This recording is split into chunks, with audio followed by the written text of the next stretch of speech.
Merci Madame la Présidente.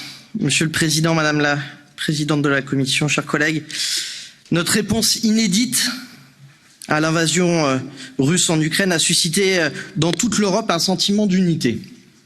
Les images d'Ukraine, de souffrance, de désolation doivent nous pousser à aller plus loin dans les sanctions, dans l'aide à l'Ukraine et dans l'autonomie stratégique.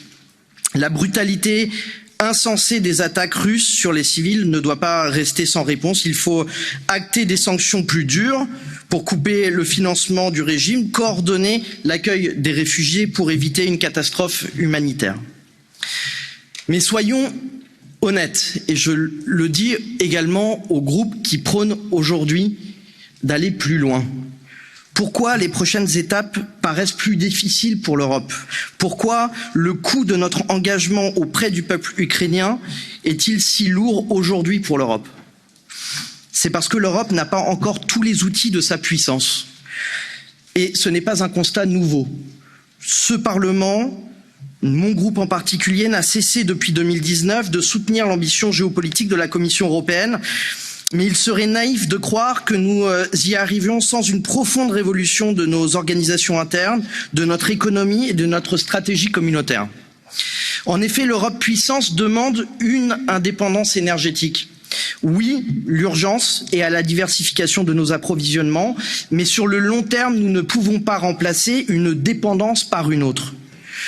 Cet agenda de Green Deal doit être aussi revu et sûrement accéléré. L'Europe puissance demande une souveraineté alimentaire, on l'a vu, et nous avons également aujourd'hui une résolution à voter sur ce sujet-là au Parlement européen. Nous pouvons continuer nos transitions tout en permettant une production massive pour reprendre les besoins en protéines et éviter aussi une famine dans le monde. L'Europe puissance demande aussi une autonomie stratégique sur le point de vue industriel. Nous devons investir massivement dans les filières d'avenir et sécuriser nos approvisionnements en matières premières. C'est l'occasion aussi de créer des millions d'emplois et de redynamiser notre économie. L'Europe puissance est enfin une demande sur la défense européenne, en lien étroit avec l'OTAN, mais avec notre propre ambition, et le groupe socialiste l'a rappelé, pour opérationnaliser notre boussole stratégique. Nous le savons, 5000 soldats dans une force d'intervention rapide ne suffiront pas.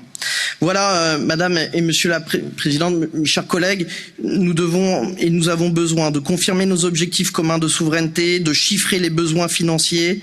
Nous sommes prêts à travailler à un fonds pour l'autonomie stratégique européenne. Monsieur le Président du Conseil pourra mutualiser les coûts et les conséquences de cette guerre, tenir le cap des réformes, si ce n'est d'ailleurs de les prolonger et de les amplifier, c'est ça ce prix, mais sans le statu quo, que nous serons capables de répondre à notre seul devoir, celui de protéger nos citoyens européens et de défendre nos alliés, quels que soient d'ailleurs les fracas du monde. Merci.